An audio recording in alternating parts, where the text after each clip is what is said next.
Pues bueno, vamos a continuar con nuestro estudio de doctrinas que dividen. Ya estamos en el capítulo 3, el cual se llama ¿Fue María la Madre de Dios? Esa es la pregunta que el día de hoy vamos a estar contestando. ¿Fue María la Madre de Dios?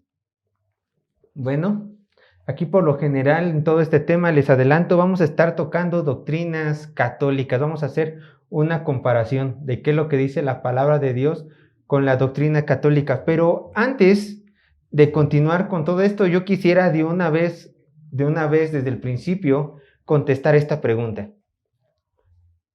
¿Fue María Madre de Dios? Bueno, hay que contestar en esta pregunta un sí y un no. ¿Por qué? Voy a explicarlo. María no creó a Dios. Si eso es lo que se refiere a la pregunta, nosotros tenemos que decir no. ¿Por qué? Porque María no creó a Dios en su vientre. Recordemos que la segunda persona de la Trinidad ya existía desde la eternidad, ya que Él es Dios. Jesús es Dios y por lo tanto no puede ser creado por medio de un nacimiento, mucho menos un nacimiento terrenal. Dios es eterno. Pero lo que sí hay que tener muy en claro nosotros cristianos es que Dios mismo, la segunda persona de la Trinidad, realmente se encarnó y nació de María la Virgen, quien dio a luz ¿a quién? Al Dios hombre, a Jesucristo nuestro Señor, quien es no solamente nuestro Señor, sino Señor de toda la creación, de todo lo visible y lo invisible. Entonces, por eso esta pregunta tenemos que contestarla con un sí y con un no, y centrarla a lo que realmente se está refiriendo esta persona. Que claro, que pregunte esto. Y ustedes en este momento me dirán, Sergio, si desde el principio ya nos diste la respuesta a la pregunta que vamos a estudiar, entonces, ¿qué vamos a ver el día de hoy? Si ya contestaste la pregunta del título del tercer capítulo de Luther, entonces, ¿qué es lo que vamos a ver el día de hoy? Bueno, lo que estudiaremos será la forma adecuada de ver a María, la Madre de Jesús. ¿Por qué? Porque a través de los años ha tenido un mal entendimiento de su persona. Así que veremos cómo toda la Escritura, cómo la misma palabra de Dios la ve y qué lugar le da. Existe un dicho que dice así: la semilla del Evangelio crece con la sangre de los mártires. Ese es un dicho. Y déjenme decirles, hermanos, que esto es verdad. Este dicho sí es verdad. Si nosotros vemos a lo largo de la historia del cristianismo, notamos que realmente la iglesia ha sido más celosa en evangelizar cuando hay persecución y ha tenido también el celo de salvaguardar la doctrina sana cada vez que la misma iglesia ha sido perseguida. Han sido tan celosos en guardar la verdad en medio de las tribulaciones, que es por eso que hasta el día de hoy tenemos la misma palabra de Dios, es por eso que hasta el día de hoy tenemos cristianos, porque con celo se han esmerado nuestros antiguos hermanos en guardar la palabra de nuestro Señor. Pero, si nos regresamos unos años atrás, muchos años atrás, cuando Constantino hizo el cristianismo la religión oficial del Imperio Romano, de acuerdo a la historia, la persecución acabó en casi todo el imperio. Y los cristianos, en lugar de ser más vigorosos en la predicación de la palabra de Dios y en el evangelismo, desgraciadamente el cristianismo dejó de preocuparle eso y comenzaron a adoptar prácticas paganas que antes no aceptaban. ¿Cómo? El cristianismo comenzó a tolerar la idolatría a imágenes. Eso es lo que empezó a hacer el cristianismo. En la cultura griega se acostumbraba a tener dioses para todo. Tenían a una diosa del amor, tenían a un dios para la suerte, tenían un dios del mar, tenían un dios del cielo, tenían un dios del infierno, tenían dioses para todos. Y si alguna persona necesitaba un favor especial, pues simplemente lo oraba a este dios. No era fértil su esposa, bueno, le oraban a Artemisa. Les hacía falta no sé, un favor del cielo, quizás le oraban a Zeus. El cristianismo decía, nosotros no podemos orar a esos dioses. Pero entonces, ¿qué hicieron si se estaban mezclando con las creencias paganas? Desgraciadamente el catolicismo dijo, vamos a inventar los santos patronos. Y aquí nace la pregunta, ¿qué son los santos patronos? Bueno, de acuerdo con la tradición católica, en la historia del cristianismo han existido personas que han tenido vidas tan ejemplares, tan santas, que cuentan con exceso de buenas obras, siendo las mismas tan abundantes que están dispuestos estos hombres, santos patronos y mujeres, dispuestos a compartir dichas bendiciones a quienes les pidan ayuda. Además, estas personas, al ser tan allegadas a Dios en su vida terrenal, se les ha concedido la facultad de ayudar a los hombres que aún estamos aquí en la tierra. En este caso, México, como ustedes pueden notar aquí, en México, por lo general tenemos, o por lo menos así la tradición católica, a San Judas Tadeo, que todos los católicos van, se inclinan, cuando tienen, de acuerdo a lo que yo puedo recordar, casos difíciles. Ese es el santo de los casos difíciles, San Judas Tadeo. Entonces, si hay una complicación en su vida del católico, ¿a quién tienen que ir? A San Judas Tadeo, que es el de los casos difíciles. Algunos de ustedes dirán, bueno, ¿y esto qué tiene que ver con el estudio y el tema del día de hoy? Que es sobre María. Bueno, de acuerdo con el catolicismo, al ser María la madre de Jesús, esta persona posee ciertos atributos, de acuerdo al catolicismo, ciertos atributos divinos que la hacen una buena opción para que el hombre común levante oraciones a ella y así ser favorecido por alguna de sus bendiciones de esta María.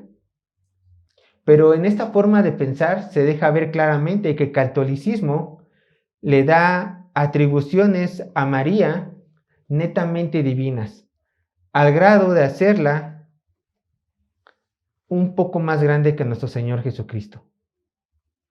¿Y por qué vamos a hablar del catolicismo específicamente? Bueno, porque realmente el catolicismo ha sido la religión que ha exaltado de manera excesiva a María. La ha notado ver por el resto del mundo. Con antigüedad ya habían culturas que adoraban a mujeres, que adoraban a madres, como por ejemplo en Babilonia se tenía a Semiramis, la diosa del cielo. Bueno, cuando le presentaron a los cristianos que estaban empezando, que venían de un trasfondo pagano y les presentaban a María, para ellos les era mucho más fácil consolidarse con el catolicismo, ya que decían, bueno, nosotros teníamos una diosa, madre de un señor, según de una deidad. Aquí también tienen una madre diosa. Bueno, me es mucho más fácil aceptar estas creencias. Pero vemos que eso es herejía. Pero vemos que esa práctica, lejos de ayudar, ha estado corrompiendo a muchas mentes al lado de la historia. ¿Qué veremos el día de hoy específicamente? Bueno, como ya lo he mencionado, la Iglesia Católica le ha dado ciertos atributos a María, muy específicos, que si los ponemos a analizarlos, vemos que tienen a María en una estima a grado de Dios. ¿Qué ha hecho Luther, el autor de este libro que estamos estudiando? Bueno, Luther ha analizado el libro llamado Fundamentos del Dogma Católico.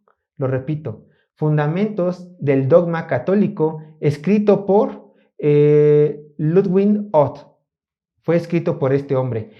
Y este libro no es un libro que cualquier católico pueda leer. Este libro que les comenté, Fundamentos del Dogma Católico, era un libro de texto que se le daba a los sacerdotes para que ellos pudieran ver doctrinas esenciales católicas. Así que prácticamente vamos a ver en estos 5 puntos el corazón del catolicismo romano. Pero antes de que continuemos, yo tengo que aclarar algo. Este libro de texto fue escrito en el año 1952, antes del Concilio Vaticano II celebrado en el año 1962. ¿Y por qué lo menciono? Porque históricamente, después del año 1962, algunos dicen que el Concilio de Vaticano II inició en 1962 y terminó en 1965. Después de ese concilio, ya algunas formas algunas dogmas, algunas creencias católicas ya habían cambiado. Tuvieron que cambiar con este concilio. Bueno, esto fue escrito antes de ese concilio y posteriormente vamos a analizar qué fue lo que se estipuló con respecto a María en ese concilio. Quiero que lo tengan esto muy presente. ¿Alguna duda? ¿Vamos bien? Bien. ¿Qué honores tiene María? ¿Qué honores le da el catolicismo romano a María? Primero vamos a analizar la Inmaculada Concepción de María. Esto es lo que les dicen los católicos, que María nació de esta manera. ¿Y qué es esto? ¿Qué es la Inmaculada Concepción de María? Bueno, esta es la creencia de que María misma fue concebida sin el pecado original. Esta es la Inmaculada Concepción de María. La creencia de que María fue concebida sin el pecado original. La explicación de este hecho es el siguiente. Dios creó un alma especial que fue infundida en la materia corporal preparada para sus padres terrenales, o sea, los padres de María, de forma que María contaba con una gracia especial. Esto es importante. María contaba con una gracia especial que la liberaba de los defectos del pecado original. Pero, aunque se confiesa que María fue nacida sin pecado original, de acuerdo con el libro de Od, ella aún necesitaba redención. Vean, cito lo que decía Od. De modo que María fue redimida por la gracia de Cristo, pero de una manera más perfecta que los demás seres humanos, mientras que estos son librados del pecado original que está presente en sus almas. María, la madre del Redentor, fue preservada de todo contagio del pecado original. Si tuviéramos enfrente a Od, la pregunta lógica sería, ¿en qué parte de las Escrituras se encuentra este fundamento para que yo pueda creer esta postura de que María nació sin el pecado original, en la Inmaculada Concepción? Bueno, Od reconoce que no hay un texto bíblico que demuestre de forma explícita esta postura. Él dijo, no lo encuentras, no hay un verso bíblico que te diga de manera explícita esta postura. Pero él sostiene, acompáñenme aquí, que en Lucas capítulo 1, 28, de manera implícita, o sea, casi de manera tenue, Lucas capítulo 1, verso 28, de una manera tenue, de una manera implícita, Dios ha dejado ver esta verdad que él sostiene y que el catolicismo sostiene. Vamos a leer el verso a ver si alcanzamos a ver lo que el catolicismo alcanza a ver. Dice Lucas capítulo 1, verso 28. Y entrando el ángel y donde ella estaba, dijo, salve, muy favorecida, el Señor es contigo, bendita tú entre las mujeres.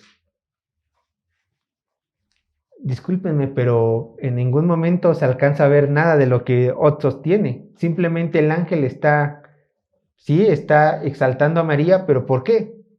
Porque en tiempos de María no había mujer en todo Israel, en toda Judá, que no quisiera tener la dicha de ser madre del Mesías esperado. Toda mujer anhelaba ser madre del Mesías, pero solamente una fue escogida, María. Así que el ángel llegó y le dijo, salve muy favorecida. Fue muy favorecida, porque de todas las mujeres del pueblo de Israel, ella fue escogida para ser la madre del Mesías. Además, de acuerdo con Od, cuando Elizabeth le dijo a María, bendita tú entre las mujeres, esa bendición, dice Od, es similar a la que Dios le dio a Jesús en su humanidad para hacerla libre de pecado. ¿Se dan cuenta que agarró dos versos este hombre y los sacó de su contexto? No está diciendo nada de lo que él está sustentando, de la Inmaculada Concepción de María. No está diciendo absolutamente nada.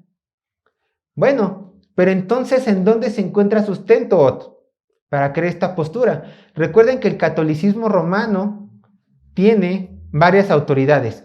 El cristianismo, nosotros solamente tenemos una autoridad, la palabra de Dios. Arriba de la palabra de Dios, que por proceder de Dios, No tenemos nada arriba de ella, ningún pastor, nadie está arriba de la palabra de Dios. Pero el católico tiene una autoridad arriba, que es la tradición, y otra, que es el mandato del Papa.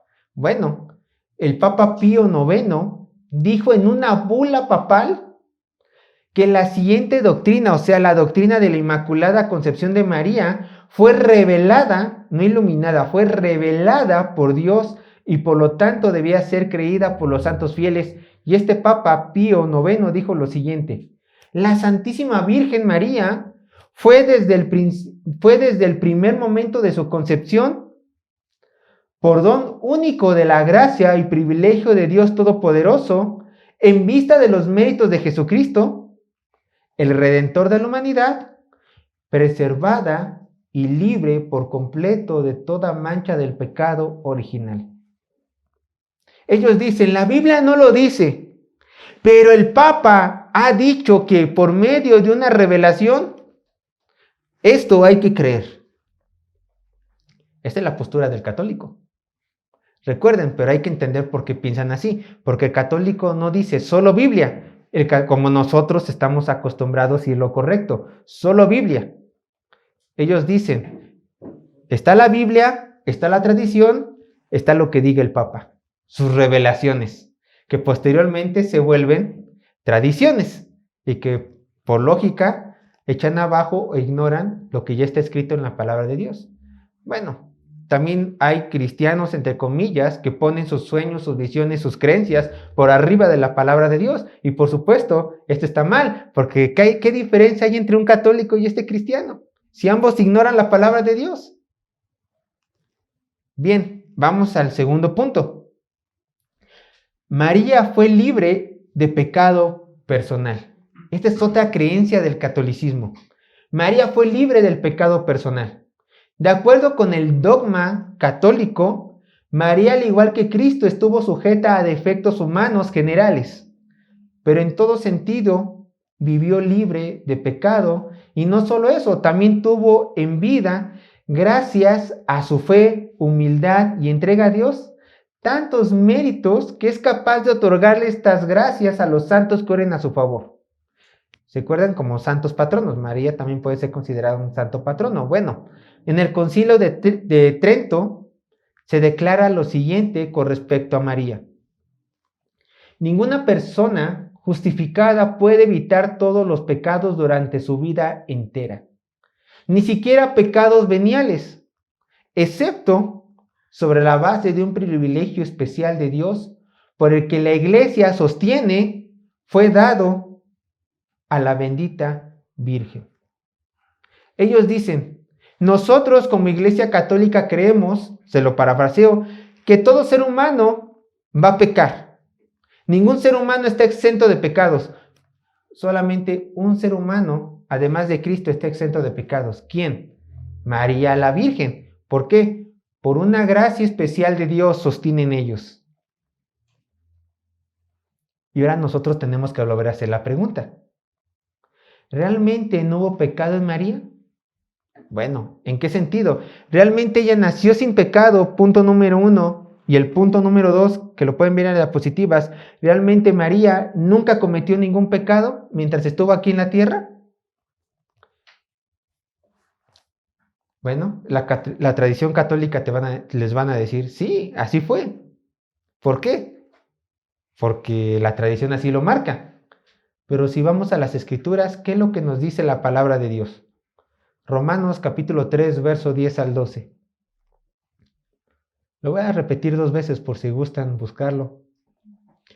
Romanos capítulo 3, verso 10 al 12. Dice lo siguiente.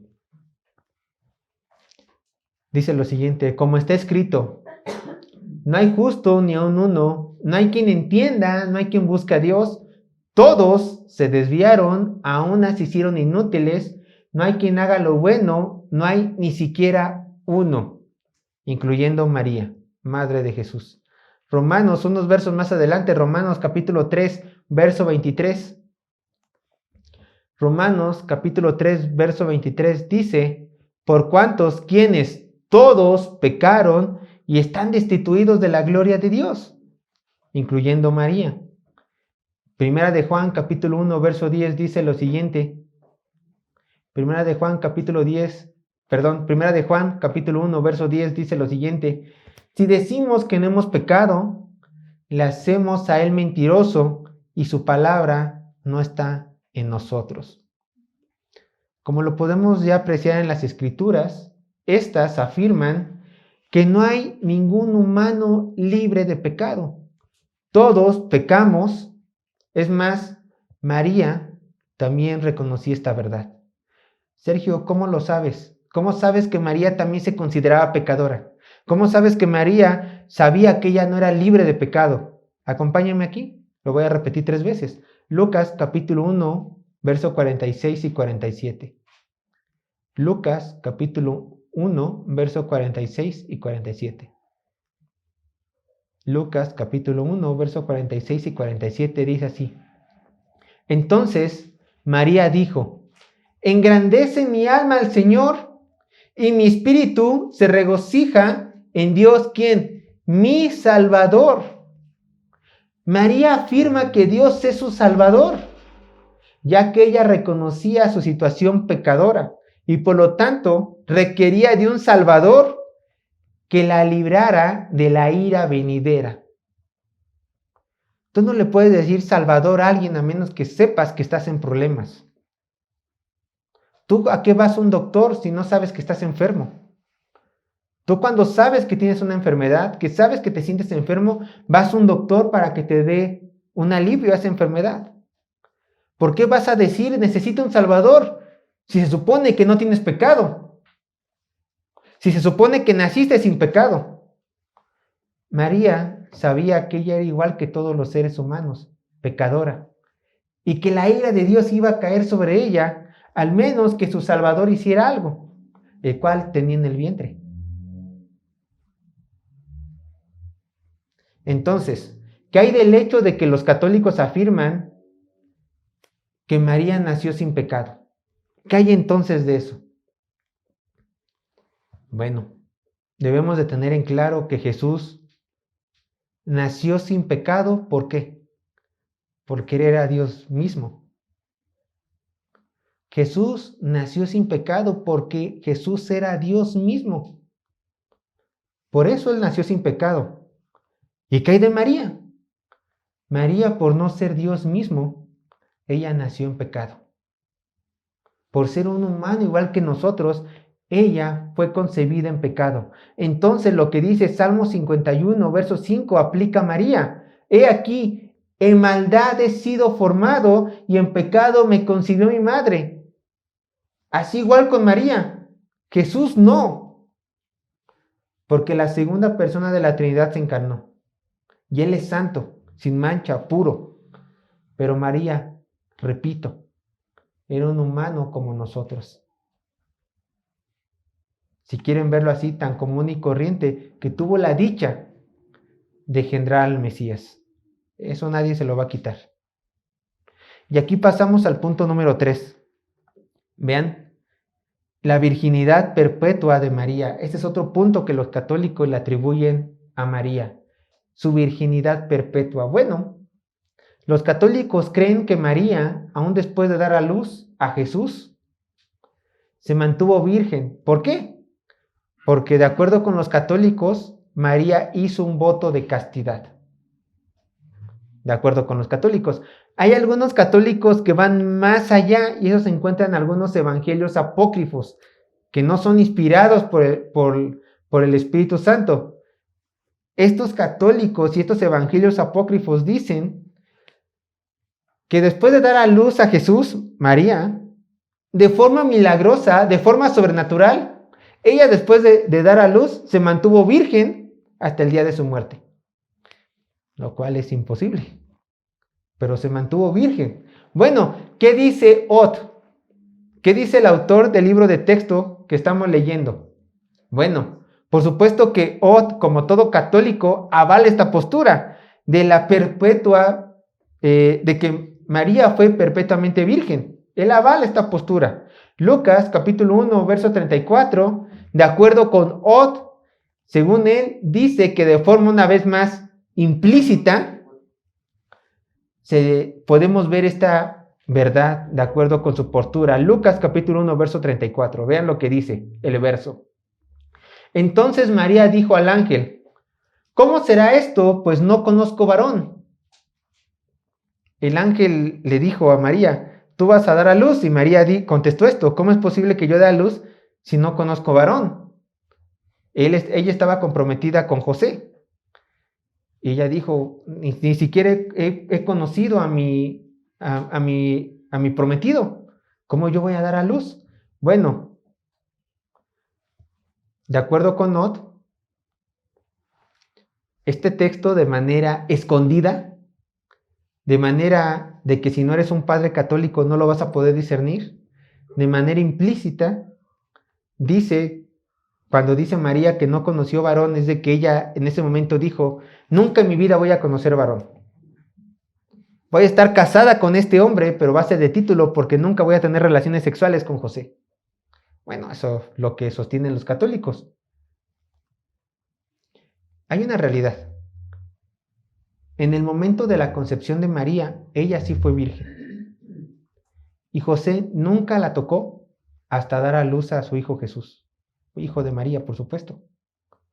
¿Cómo sabemos esto? Vayan conmigo a Mateo capítulo 1, verso 24 y 25. Mateo capítulo 1, verso 24 y 25. Dice así la palabra de Dios.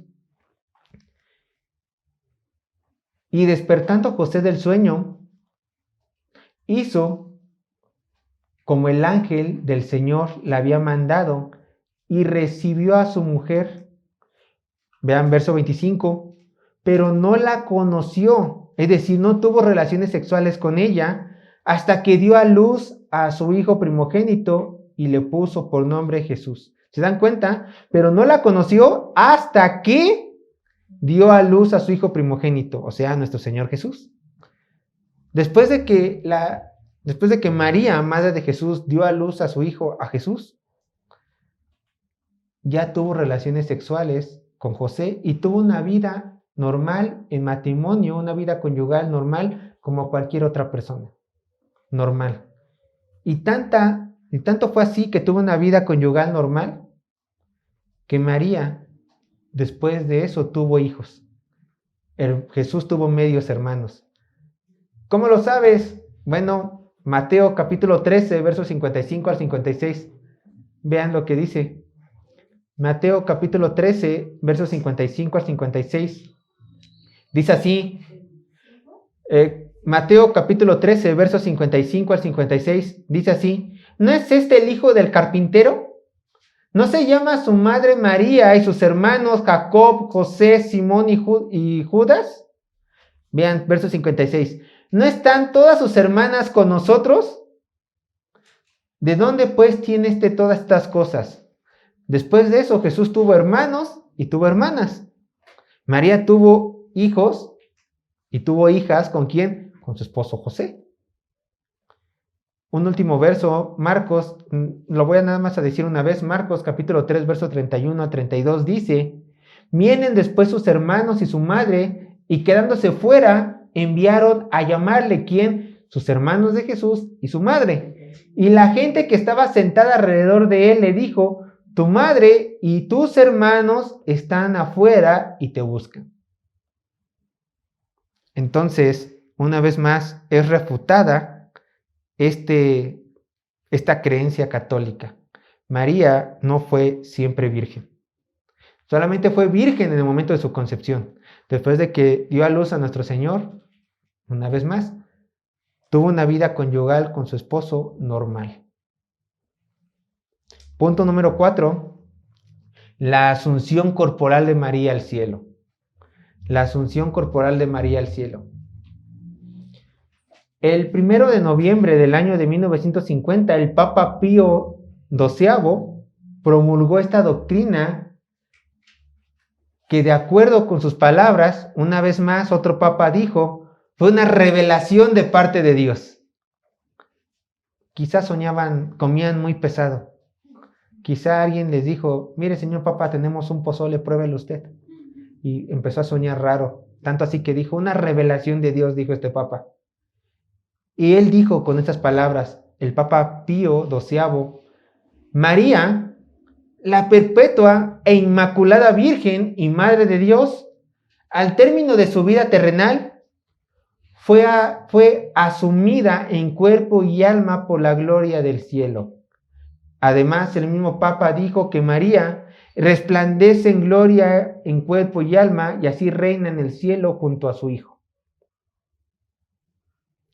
Bueno, si le volvemos a preguntar a Ot, dame un pasaje bíblico que avale esta postura del catolicismo.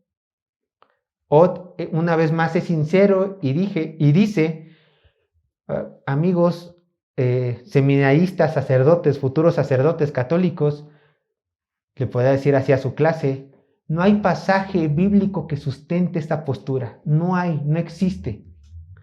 Pero al mismo tiempo él puede afirmar, pero como ya hemos visto que María es una mujer diferente a las demás, es lógico pensar que esto fue verdad.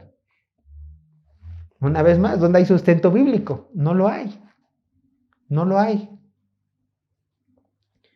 ¿Hay un evangelio apócrifo que menciona que María fue levantada al cielo? Claro, un evangelio apócrifo, no inspirado por Dios. Apócrifo.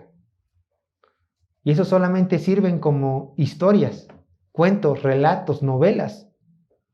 Nada más.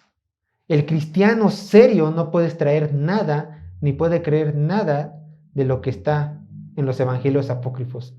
Los evangelios apócrifos servirán quizá como una referencia cultural, tal vez. Servirá quizá como una referencia social, sí. Pero como algo doctrinal, bíblico, no. Inspirado, menos. Y así llegamos al punto número 5. María, intermediaria y corredentora. Aquí es donde el asunto se pone muy serio. María, intermediaria y corredentora. Aunque Cristo es el único mediador entre Dios y los hombres, la Iglesia Católica le ha dado ciertas facultades a María en donde la colocan como una corredentora con Cristo. Miren, ningún hombre es escuchado por Dios gracias a su pecado. Pero los católicos dicen que aquí está la Virgen, quien es capaz de interceder por todos los hombres. Además, para el bien de todos, ella fue copartícipe con el sufrimiento de Cristo en la cruz. De alguna manera, María ofreció al Padre a su Hijo en la cruz, y así ella, con los dolores de madre, presenciando el sufrimiento de su Hijo, ella fue copartícipe de ese sufrimiento de Cristo en la cruz y por ende copartícipe en la redención de todos los seres humanos. Ot escribe en este libro: en el poder de la gracia de redención por los méritos de Cristo, vean cómo tratan de ocultarlo un poco más, primero Cristo, en el poder de la gracia de redención por los méritos de Cristo, María, al tener entrada espiritual en el sacrificio de su Hijo divino por los hombres, hizo expiación por los pecados de los hombres y tiene méritos en la participación de la gracia redentora de Cristo. De esta manera, ella coopera con la redención subjetiva de la humanidad. Dicen los católicos, y enfatiza Ot.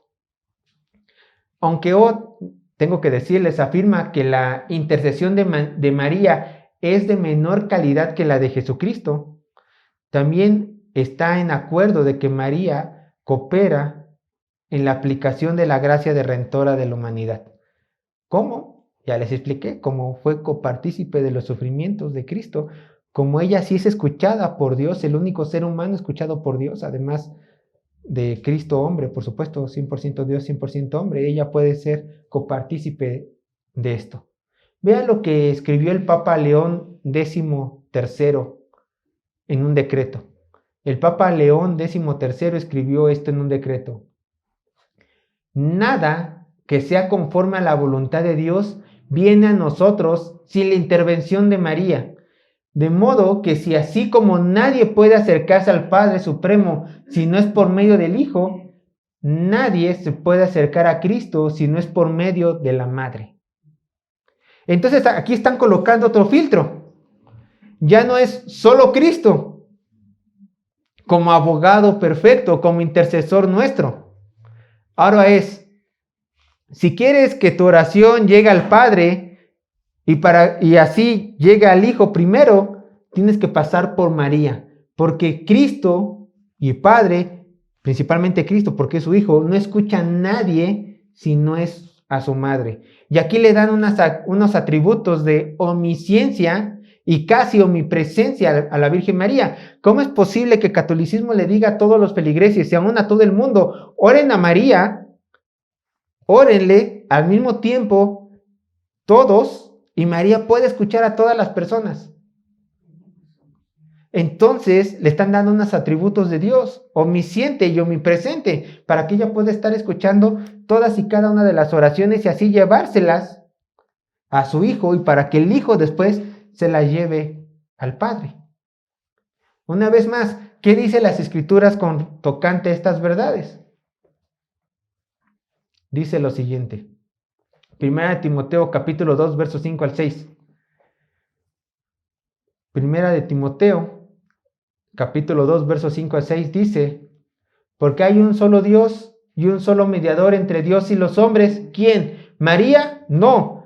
Jesucristo, hombre, el cual se dio a sí mismo en rescate por todos, de lo cual se dio testimonio a su debido tiempo. Juan capítulo 1, verso 29, lo repito otra vez. El Evangelio de Juan capítulo 1, verso 29 dice: el siguiente día vio Juan a Jesús que venía a él y dijo: he aquí el Cordero de Dios que quita el pecado del mundo. Nunca menciona a quién, a María. El único que quita el pecado del mundo, el único que realmente participó en la redención del mundo fue Jesús. Y aún Hechos capítulo 4, verso 12 dice, Hechos capítulo 4, verso 12 dice: y en ningún otro hay salvación, porque no hay otro nombre bajo el cielo dado a los hombres en quien podamos ser salvos. Salud. No es de que no hay ningún otro nombre a excepción de María. Aquí Lucas es claro. Solamente en nombre de Cristo hay salvación. Y como Cristo es Dios, Él no comparte la gloria con nadie. Ni con su madre, ni con su madre. ¿Por qué? Porque Él es Dios. Él es Dios.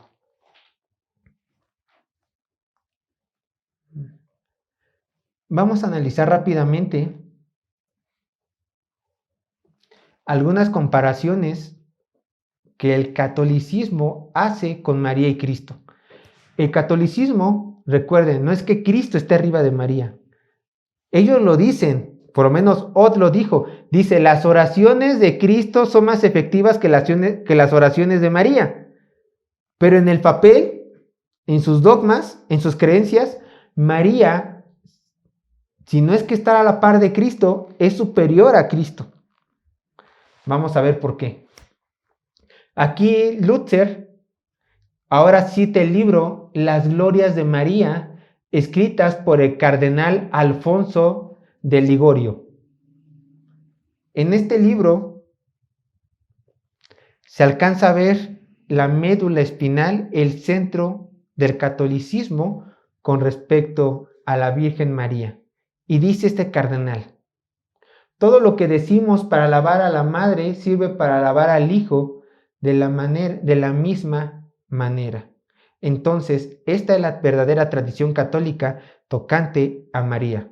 Y vamos a leer unas fracciones de este libro y podremos ver cómo piensa el católico con respecto a María. Les puse algunos en las diapositivas, yo voy a leer más. Dice, una de sus posturas: ella es en verdad una mediadora de paz entre los pecadores y Dios. Los pecadores reciben perdón solo por María. Quiero que conforme vayamos leyendo esto, vean cómo comparan la obra de Cristo con la obra de María. Cómo ponen a Cristo abajo o igual a María en la obra de redención y le atribuyen a María una copartícipe. Vean, también dice: la Santa Iglesia ordena un culto de adoración peculiar para María.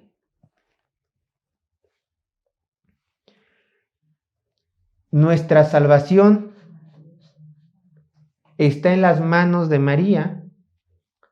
Aquel que es protegido por María se salvará, quien no lo sea, perderá. María es llamada como la puerta del cielo porque nadie puede entrar a ese reino bienaventurado sin pasar por ella. Todo poder es dado a ti en el cielo y en la tierra, de tal modo que, según el mandato de María, todos obedecen, incluso Dios, y por consiguiente Dios ha colocado a la iglesia entera bajo dominio de María. María es defensora de la raza humana entera y la única apropiada para este oficio, porque ella puede hacer lo que tenga a bien hacer con Dios. Es la más sabia porque conoce todos los medios para apaciguar este Dios. Y por último, última cita, la Trinidad entera, oh María, te dio un nombre, por encima de todo nombre, para que por la mención de tu nombre, toda rodilla se doble de las cosas en el cielo, en la tierra y debajo de la tierra. Es más que obvio que por estas declaraciones la Iglesia Católica está colocando a María en una posición muy superior a la de un ser humano especial y también superior a la de Cristo nuestro Señor. Porque es la única que puede apaciguar a Dios, domar a Dios. ¿Por qué el católico piensa esto? Bueno, en la Edad Media, cuando la idolatría a María comenzó a tener su gran auge, el católico veía a Jesucristo como un ser siempre airado, siempre enojado con el pecador, dispuesto a castigar con su mano a todos los feligreses cuando desobedecían. Entonces, ¿cómo veían a María? Veían a María como el único vaso de agua, como la única persona que podría detener el látigo del azote de Cristo. Cuando alguien pecaba, el católico decía, corre a María, porque tú vas a ser castigado por el Hijo. Pero si María te cubre con sus alas, te cubre con su regazo, si encuentras perdón en María, ella va a lograr detener el azote de su hijo. ¿Qué hijo rehúsa la solicitud de una madre? Entonces, ella cubre a los pecadores y le dice a Cristo, no lo hagas, no lo atormentes, no lo condenes. Está bajo mi regazo. Y Cristo, madre, tú lo has abrazado, yo no puedo tener mi látigo en contra de ti, ni en contra de aquella persona que estás protegiendo. Bueno, así veían a María. ¿Qué pasó? Vean, esta no la coloqué, pero otro papa habló sobre María. Ya hemos visto que 3 papas con hablan con respecto a María y no dan más que halagos a este ser. En el año de 1946, el Papa Pío XII dijo las siguientes palabras: en la coronación de la estatua de María en Fátima. María es sin lugar a dudas merecedora de recibir honor, poder y gloria. Ella es exaltada en unión hipostática con la bendita Trinidad. Su reino es tan grande como el de su Hijo y el de Dios. El reino de María es idéntico al reino de Dios. Ya lo están colocando ahora no a la altura de Cristo, sino a la altura del Padre. Y esto lo dijo un papa. Vamos a ver rápidamente qué es lo que pasó en el año 1962 a 1965 en el Concilio Vaticano II. Bueno, los católicos se dieron cuenta de algo. Los católicos dijeron, vamos a tratar de hacer las paces con los cristianos reformados. Recuerden que, primeramente, por mucho tiempo el cristianismo estaba unido al catolicismo. Pero después de la Reforma Protestante con Martín Lutero, bueno, no es de que el Martín Lutero haya empezado la gran Reforma Protestante, pero sí fue el instrumento que Dios ocupó para que el catolicismo se separara del cristiano verdadero del reformador, del bíblico, aquí ya hicieron dos vertientes. El catolicismo por un lado y el cristiano protestante por otro, que es donde todas las denominaciones del cristianismo que hoy en día tenemos. El catolicismo notó que había una gran separación y dijo, bueno, una, estamos perdiendo feligreses, y dos, vamos a tratar de hacer las paces con ellos. Antes éramos uno, claro, porque ellos tenían en algún sentido la Biblia oculta, no la dejaban ver a nadie. Solamente el católico podía ver la Biblia y solamente el católico, sacerdote certificado, podía interpretar correctamente la Biblia, pero ya vemos que no la interpretaban bien porque exaltaban de gran manera a María. Pero ellos dijeron, ya no hay que vernos como enemigos, hay que tratar de hacer las paces. Ya no vamos a decirles herejes a esos cristianos reformados, ahora les vamos a decir, y sí, lo dicen así, hermanos separados.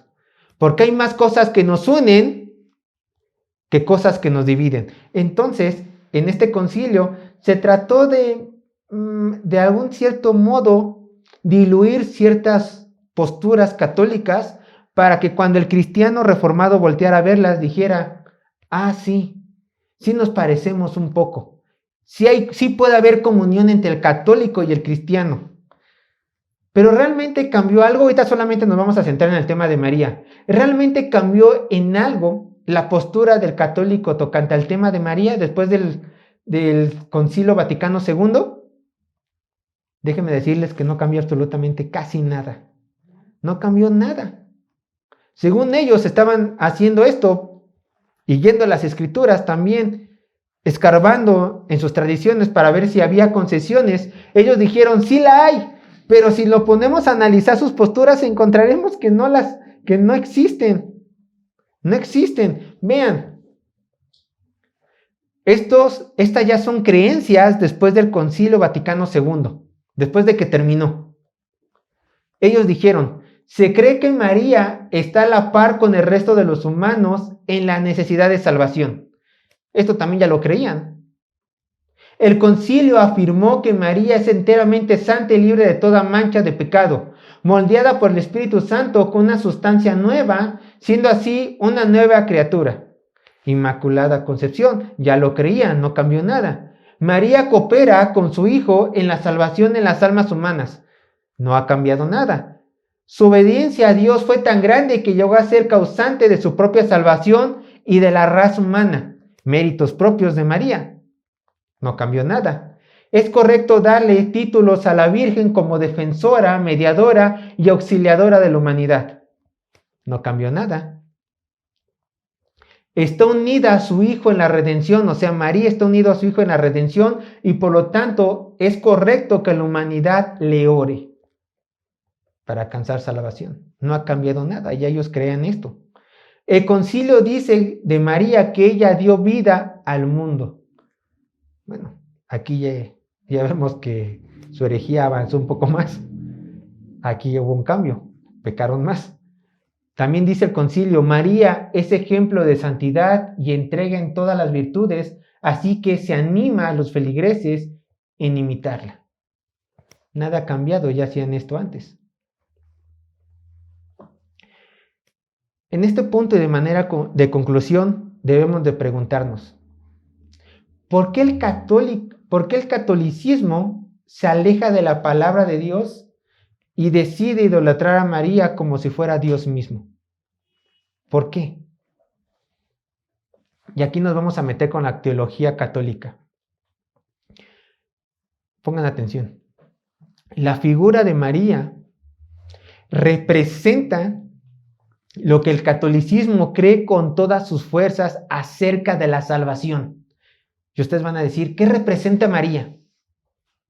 Para el católico, la figura de María es la personificación de su creencia de que la salvación es un esfuerzo humano como divino. El hombre puede aportar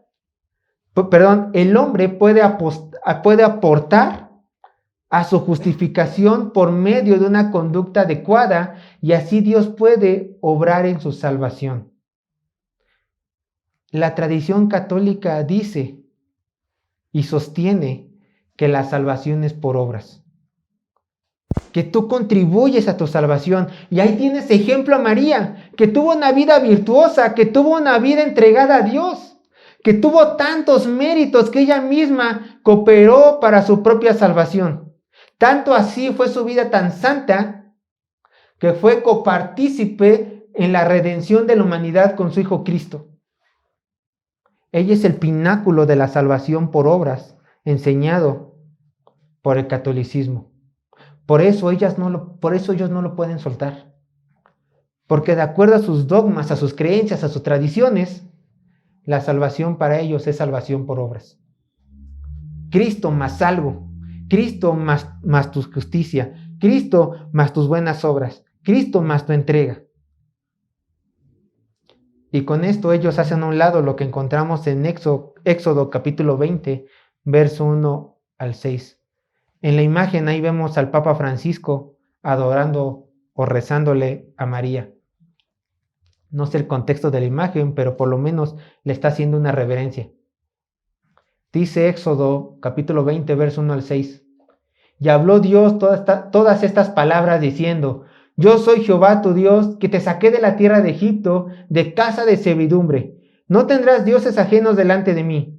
No te harás imágenes, ni ninguna semejanza de lo que esté arriba en el cielo, ni debajo en la tierra, ni en las aguas debajo de la tierra. No te inclinarás a ellas, ni las honrarás, porque yo soy Jehová tu Dios fuerte, celoso, que visito la maldad de los padres sobre los hijos hasta la tercera y cuarta generación de los que me aborrecen, y hago misericordia a millares, a los que me aman y guardan mis mandamientos. La forma correcta de ver a María es verla como una persona privilegiada por dar a luz al Mesías, pero nada más que eso. Nada más que eso. No hay que adorarla, no hay que orarle, simplemente reconocer que fue privilegiada. Y ya. Concluimos el día de hoy, hermanos.